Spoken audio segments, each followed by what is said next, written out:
International IDEA is an observer to the United Nations, and we work a lot with different parts of the UN family, bringing our expertise to the table to inform discussions and influence assistance programs of the United Nations. We're actually quite strong on our position that we don't want to define democracy, but we have sort of two basic principles that should underpin any democracy, and that is first and foremost popular control over decision making, and secondly equality among citizens in the exercise of that control.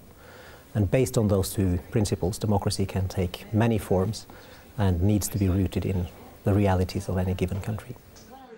International IDEA works in 4 areas: electoral processes, constitutional processes, political party systems, and the interlinkages between democracy and development. These are areas of key importance to the functioning of democracies.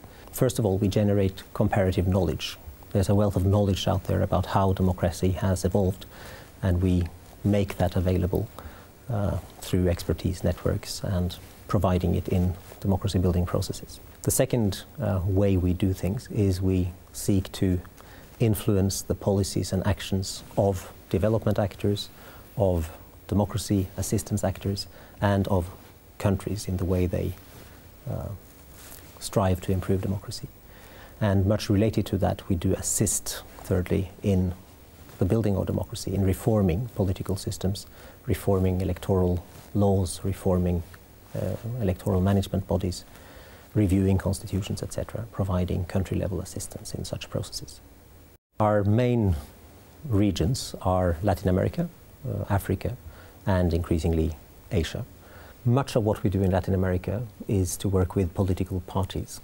Latin America has fairly well-established democracies, but they have profound challenges in making the political system deliver, and the key instrument there are the political parties.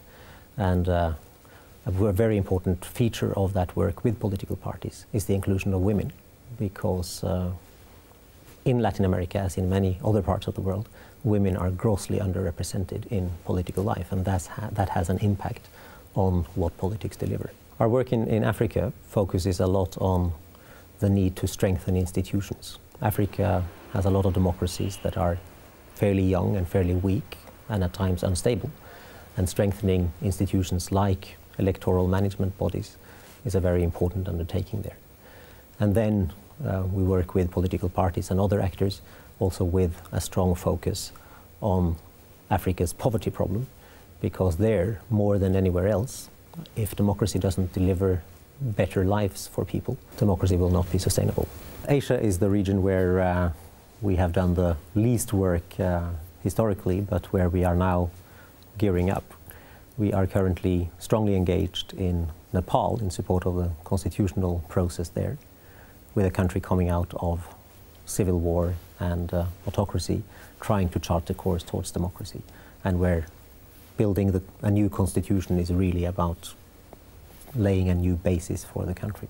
Democracy is a delicate issue in international relations, and therefore assistance to democracy building is also delicate, because it is about politics in different countries. We have observed that throughout the years governments are obsessed with elections when they happen, but they're not so obsessed with the electoral process and what happens between elections. We are working with not least the United Nations system and the European Union in trying to improve the way assistance is delivered in a more continuous way also between elections.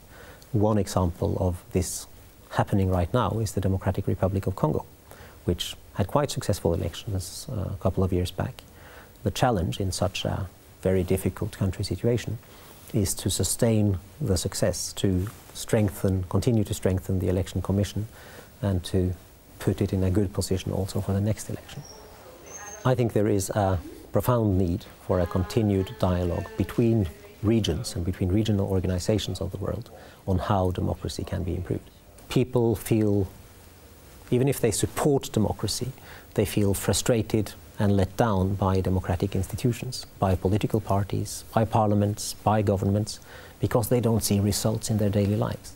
Today, there is a higher comfort level for autocrats in many parts of the world, And I think that is because there are very successful alternatives to democracy out there, primarily China and other Asian tiger economies, that have done extremely well on the economic front, but that don't exercise democracy.